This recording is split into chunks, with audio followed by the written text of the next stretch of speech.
Hey,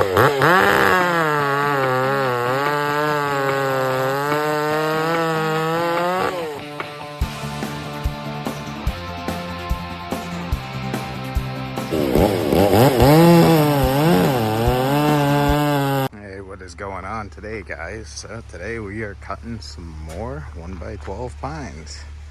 Got a couple of logs dug out here, probably 18 to 20 inches in diameter. That one's probably 16 to 18, and this one's also about 16 to 18.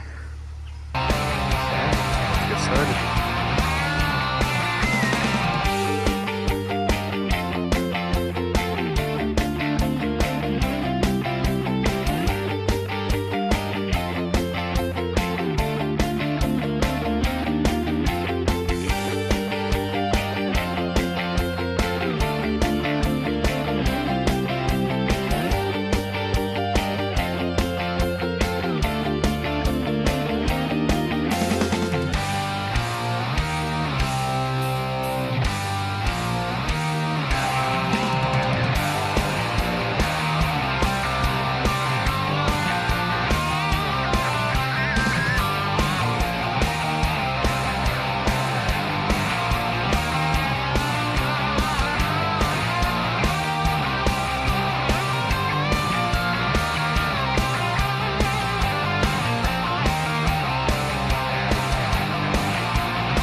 Well, guys, just finished up cutting on the mill.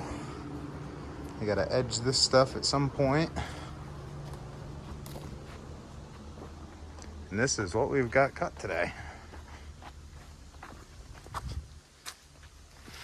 All 1x12s. Got some 1x6s, some 1x10s, some other weird little stuff over there. Got some 1x6s there. Pretty decent day.